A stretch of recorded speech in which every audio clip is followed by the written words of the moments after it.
First Liberty is fighting for faith and delivering freedom. Hi, I'm Stuart, Shepard, and this is First Liberty Live. Thank you for liking and sharing our videos. That's how we get to meet new people, and we appreciate you for doing that. Kelly Shackelford is President, CEO, and Chief Counsel of First Liberty. Hey, Kelly.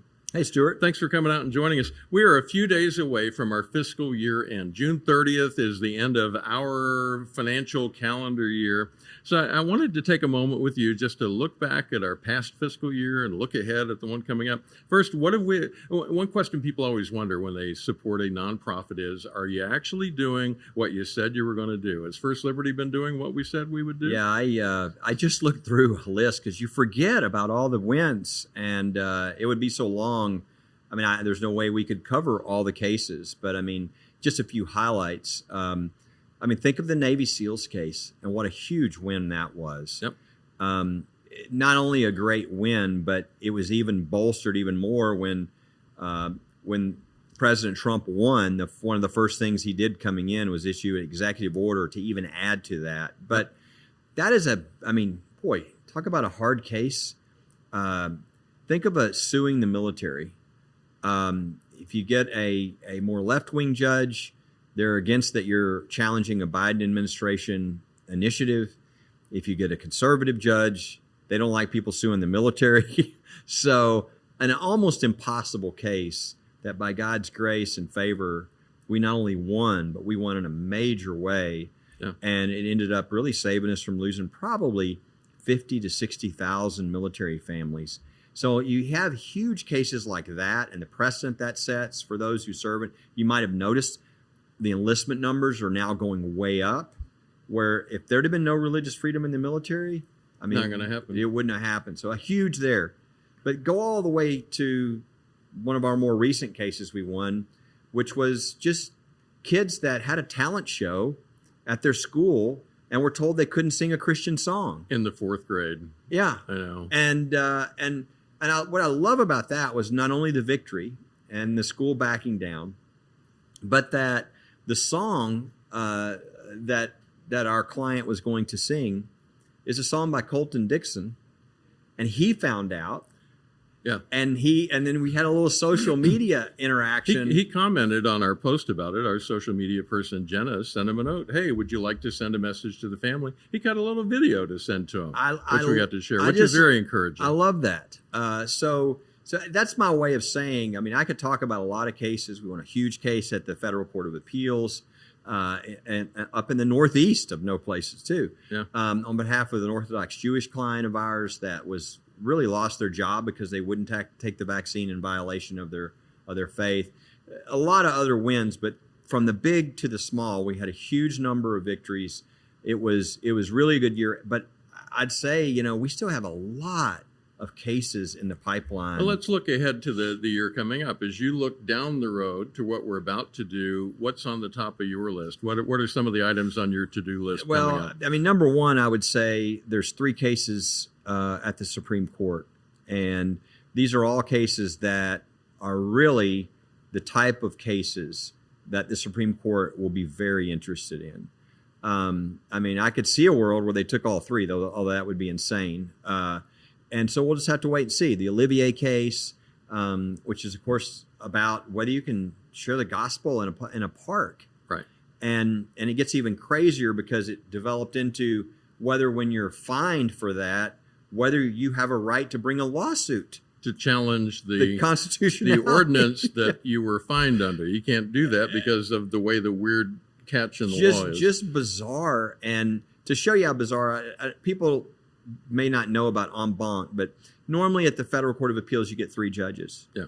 But if, in a really rare case, this happens rarer than Supreme Court cases, all of the judges of that Federal Court of Appeals come together, in this case 17, yeah, and they voted 9-8 against our client, his right to share the gospel and his right to bring the lawsuit.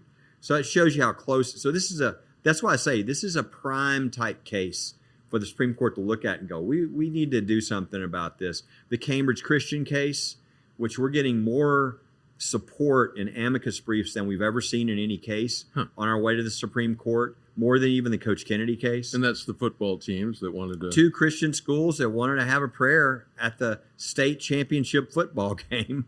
and we're told they couldn't.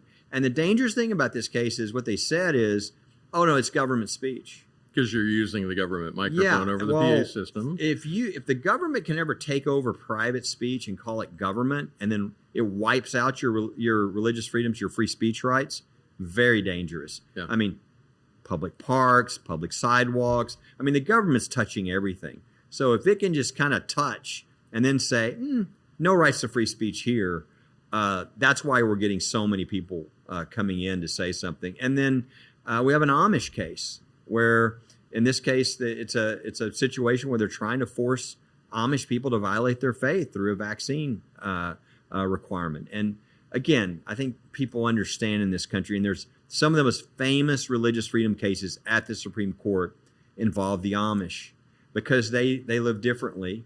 And so you try to apply these government rules to them, and they say, I can't.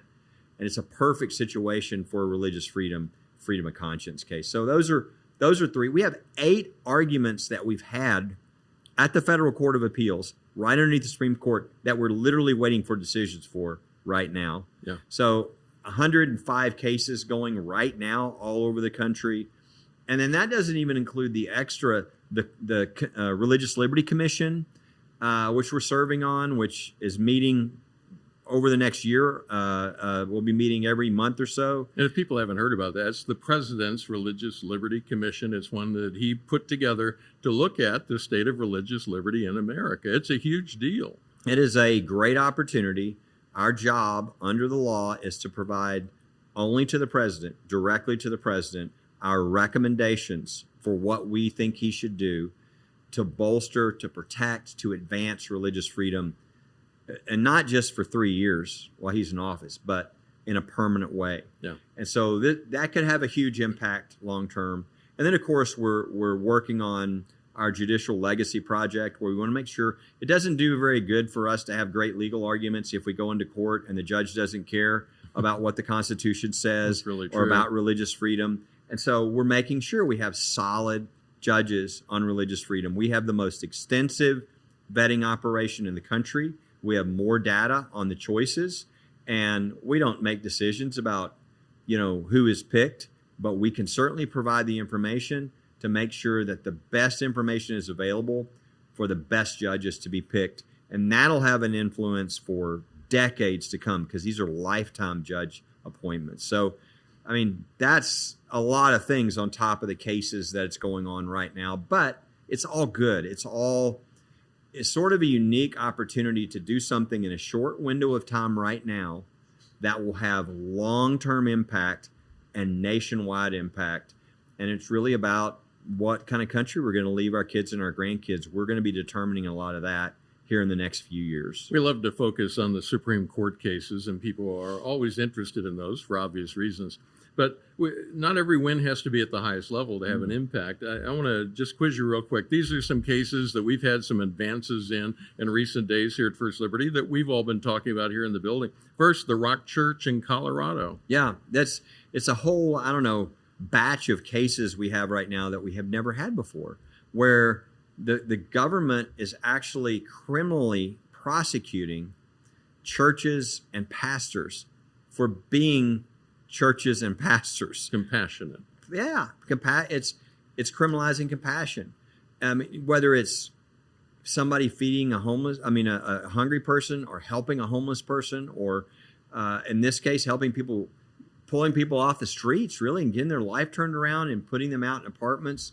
Rock Church has like 50 acres, I think, don't they? It's a huge campus. I've walked the whole thing. It takes a while. And the idea that they can't put an RV behind their church and help people kind of pull them off the streets and get them straight and then get them out to somewhere else, it's crazy. There's no harm to the city. Yeah. In that huge, and they're very picky about who stays in the RVs. There are only 2 there right now. They're talking about adding more, but they're very selective, and they're very strict rules. If you don't follow the rules, you're out. And it was obvious, because we went into federal court, we won an injunction, but again, we shouldn't have to be fighting these type of fights all across the country. The good news is we've now got a final victory. Yeah. Not only do we have no more persecution of the church, But we also have even attorney's fees being covered, which is great. Well, and the part that I like the most is the city is offering to work with the church to help people who are moving from one phase of life to another. One example, a woman I talked to there, she had a relationship that went south, and she found herself as a single mom and no money and nowhere to go, and they said, we'll help you. So she spent 3 weeks in their RV and then got her feet back on the ground, got a job, and moved on out. The city is agreeing to help out because they see the value that the church brings to the community. So they're actually not only going to say that's okay, but they're going to say we'll help you with that. It's, good for them. Yeah. But I'd say in general, duh. The church. Yeah. This is what the church does. What are most hospitals? Most of the social services and the things that really do turn people's lives around aren't secular answers. They're people who do this because of their faith, and it's the faith that brings this person out of a difficult situation. You think of things like drug rehab and homelessness and a lot of these things. There are often issues that don't get solved by the government coming in. And so if the government doesn't have, the religious community, the church involved, they're not going to have great success. And so this is what should be happening all over the country. A couple others I wanted to go through real quick. Taryn Swain went to a city council meeting. They cut back their time. She thought, I'm just going to pray.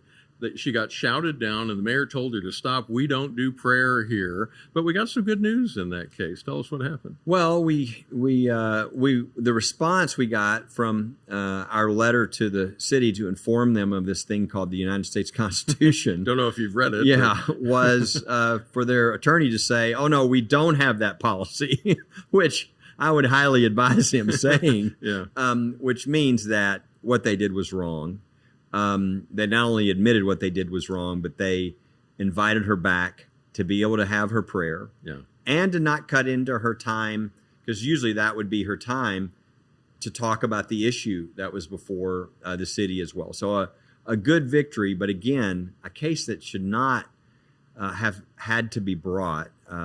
Ventura, California, got some education, and so not only will that help her, obviously, but every other person of faith who ever comes to speak to their city council doesn't have to worry about this type of an attack. Another Taryn, we had two people named Taryn at the same time. The other Taryn Israelson wanted to pray for her fellow teachers. So she printed out a sheet of paper, put it up in the teacher's lounge. Hey, if you'd like me to pray for you, here's the number, text me and I'll pray for you. They told her, oh no, you can't do that. Well, that changed too. It did. She's allowed to do it. Again, it's a simple concept, but if you can post something, then you can post something religious.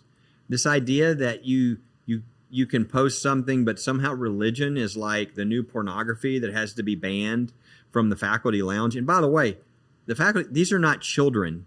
These are adults, okay? Yeah. They can decide whether they want to be prayed for or not, or they know who she is. Good for her, right?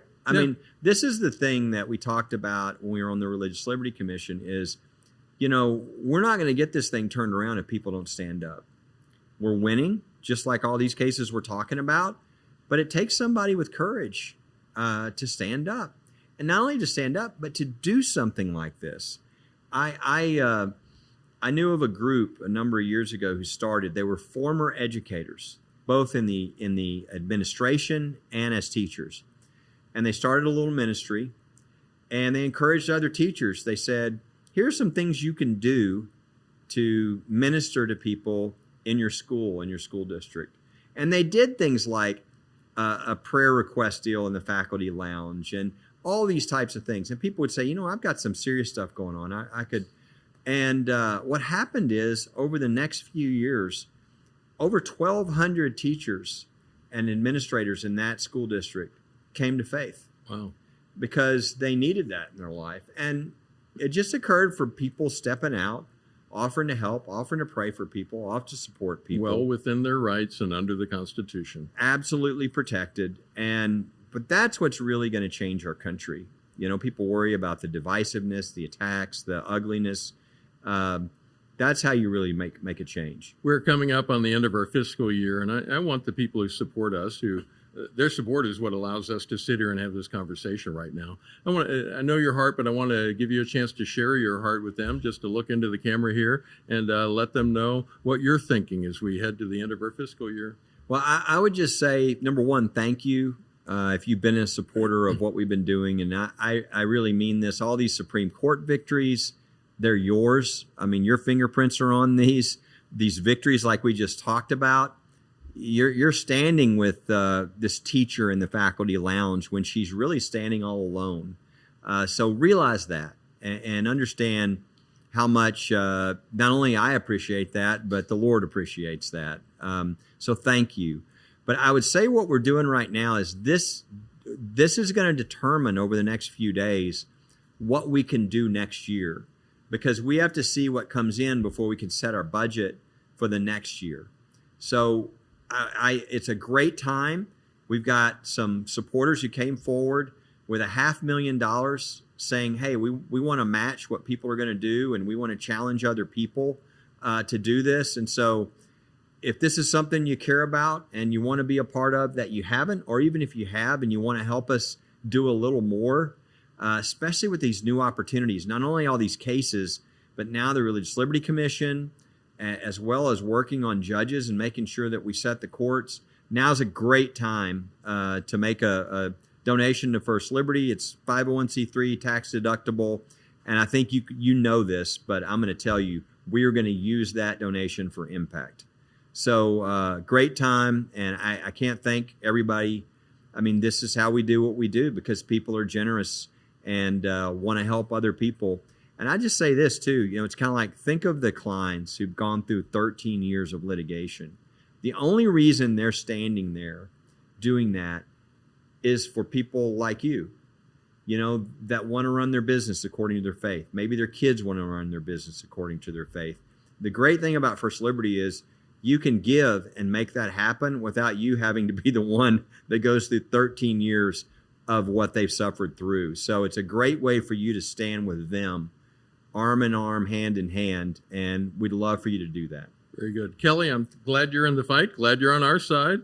You've been doing good work for a very long time. I appreciate you. Thank you, Stuart. If you want to see America's religious heritage defended, you can make that happen by supporting First Liberty. As Kelly pointed out, we currently have a $500,000 challenge grant. It effectively multiplies the impact of your gift from now through June 30th. It ends on June 30th, so it is for a limited time only, as they say in all the commercials. Look for the big red Give button on our homepage. And let me just say from all of us in advance, thank you.